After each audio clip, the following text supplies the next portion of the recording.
Well, it's another stunning episode of On the Box with Maddie Hale, back with Rod McPhee and Flick Cross yet again to dissect all our TV and entertainment news. And of course, we're always going to start with I'm a Celeb and break down the latest episode and all the drama coming out of the jungle in Australia right now. But we can go into kind of chronological order, guys, of last night's episode. It was another day, another... Dean waking everyone up with his musicals, and I did not look happy, but even though that annoys me, what I did love was the Reverend waking up his best friend GK, and I know I spoke this about the other day, but I'm still obsessed with this friendship. Yeah, it's absolutely insane, isn't it? I think she even said it, didn't she, in the Bush Telegraph? If you'd have said to me that I'd come in, I'm a celebrity, and make best friends with a vicar, then I'd have told you to jog on. But yeah, I have to say, the singing in camp, every year it happens, and I don't know why. I know. What is it about? I mean, you've been there in Australia. What is it about Australia that makes people want to sing? I don't know. Maybe these people are just like so happy or just so weary. But yeah, I don't find myself singing in the morning. If I did, just take me to a psych ward, because that is just odd behaviour from people who haven't been eating.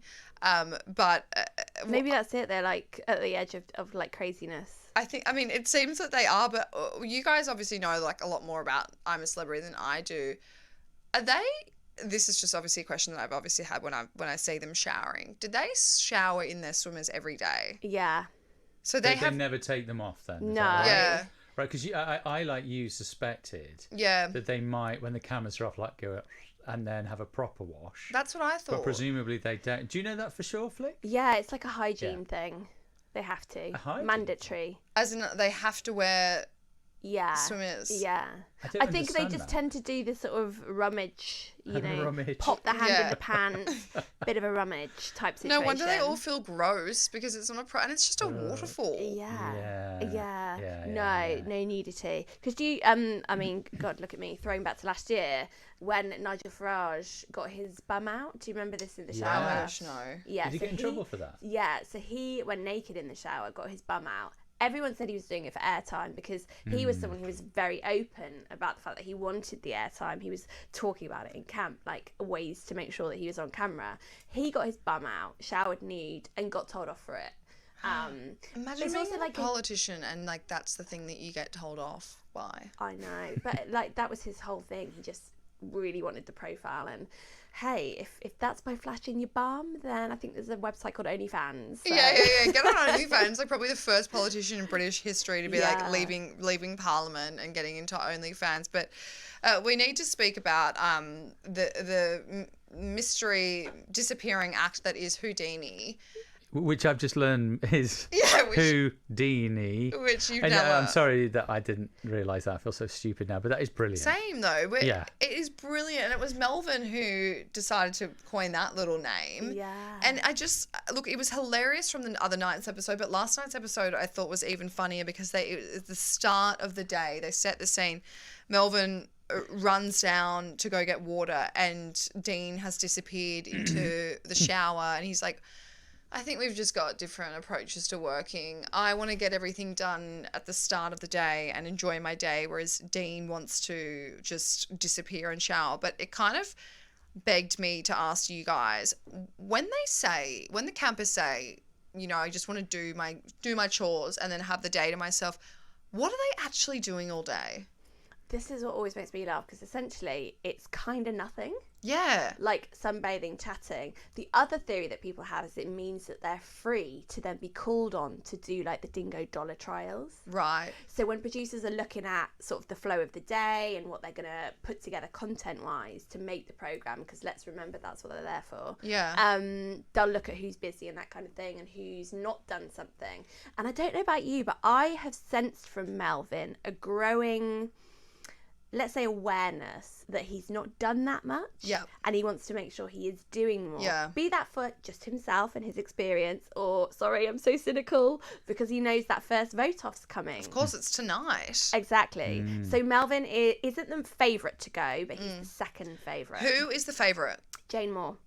Is so the favourite to Woman. go? Wow. But isn't Dean in the mix as well? Because like I was saying before, he's quite divisive. Yeah. I think there'll be a lot of people that can't stand him. But personally, I think look, will he make it to the final and win?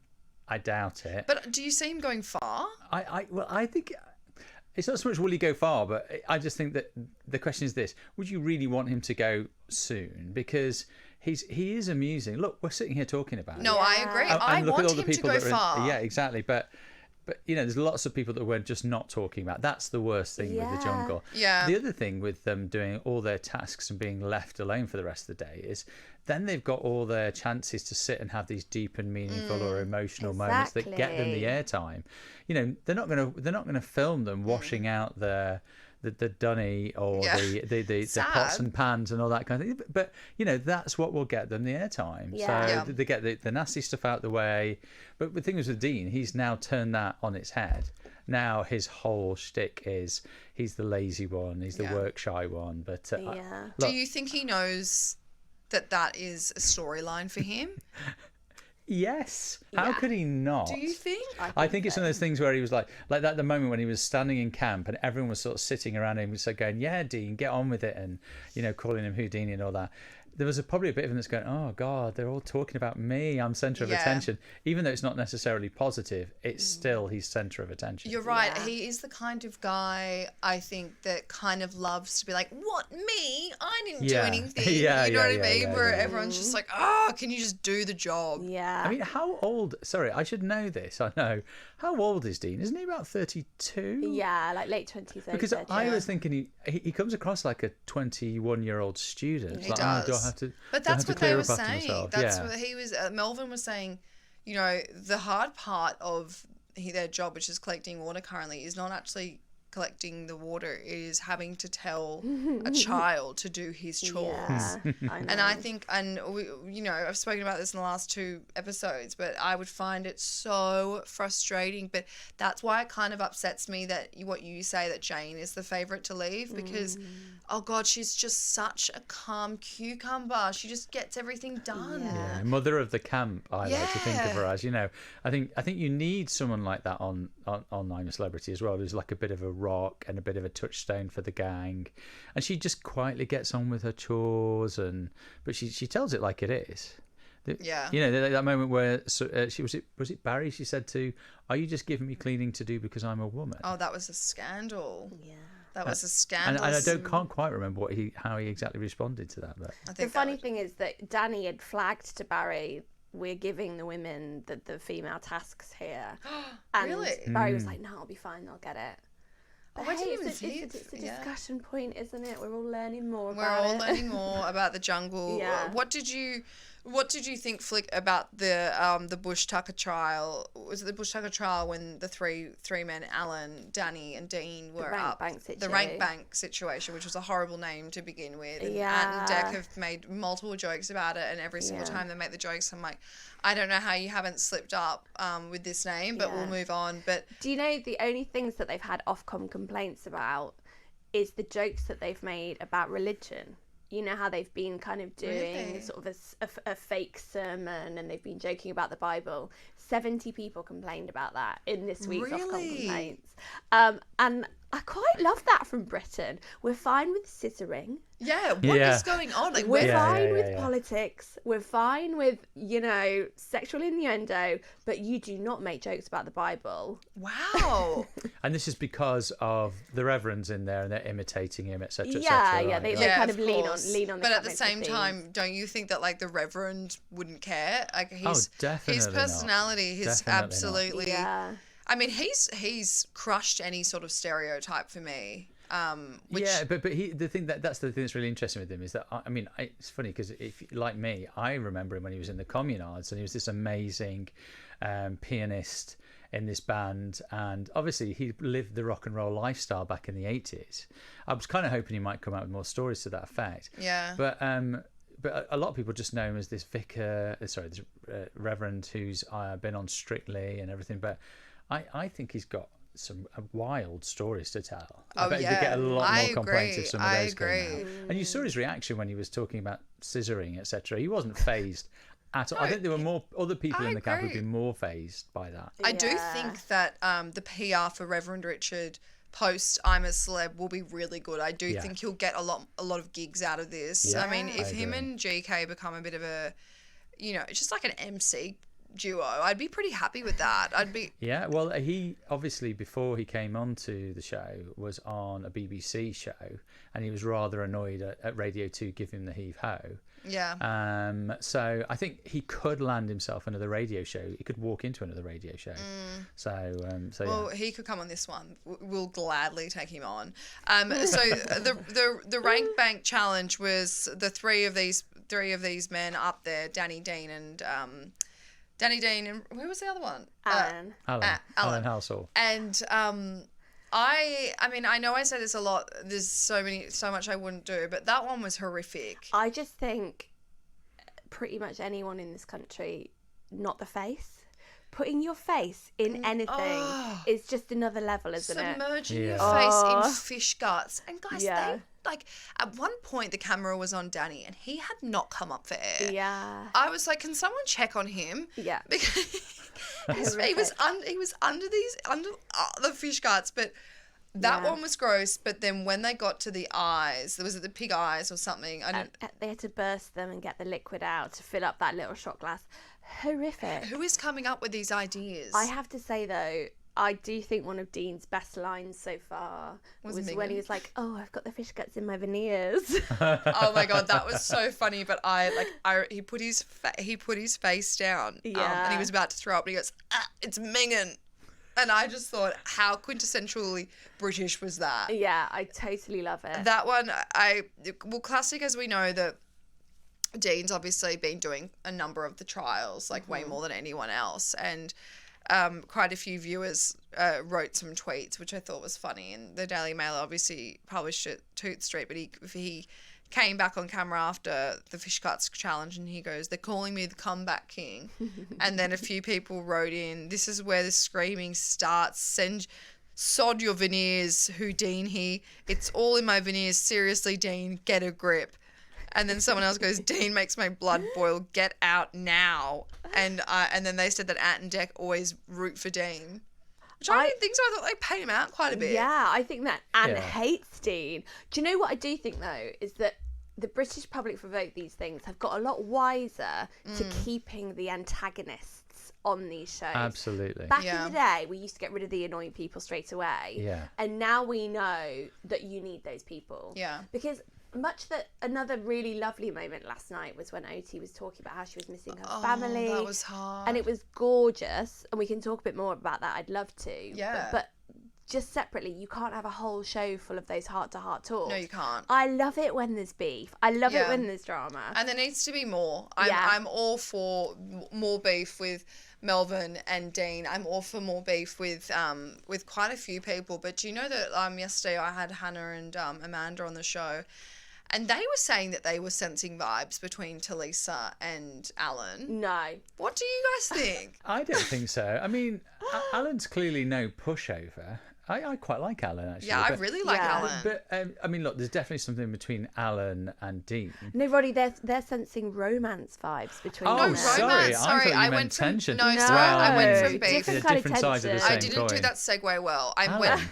Alan Halsall. And so Talisa. do you know what I think here is we need to look to their nearest and dearest who know them best. And when their family arrived in Brisbane, so we have our Sun reporter out there, Amira Zavi, and he spoke to the families and they said, they laughed. They just said, he's not her type. And Alan's brother said something hilarious like, "Wow, she seems like a nice girl." Completely could you imagine? But guys, your type goes out the window in the jungle.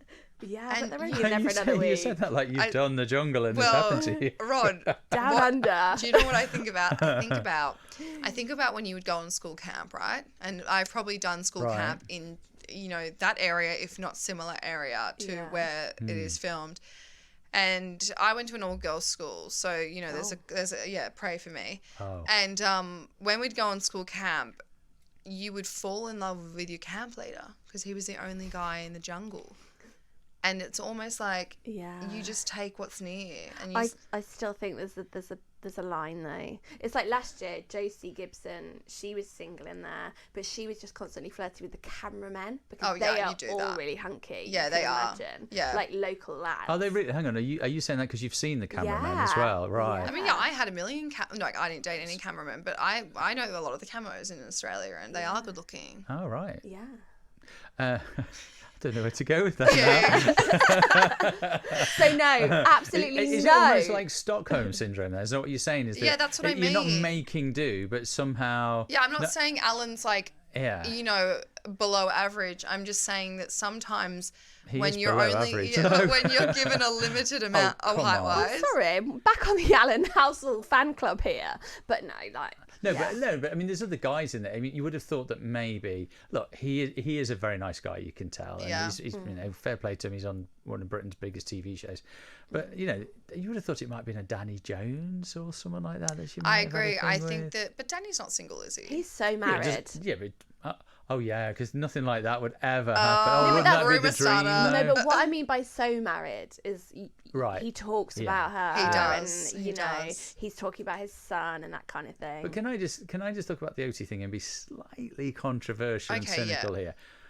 I always think it's slightly weird to fly to the other side of the world and do a show like this for 3 weeks and then sit on the show going, I miss my family and all that kind of thing. I kind of go, well, don't go then. What did you think would happen? Did you think that you wouldn't? And they're like, I'm doing it for my family. And I always find that like, I'm not trying to be a cynic, but like, it's a little bit dramatic because it's just kind of like, you were getting paid like a couple of $100,000 or whatever you're getting paid to go into, like, yes, it's the jungle, but it's still a television set. Of course it is. Of course it is. But they get all those opportunities afterwards. Of course. Yeah, you're right. And the thing that I especially want to ask you, Flick, because they just talk about, I mean, OT was like, I'm exhausted. She was crying. She was like, I'm exhausted.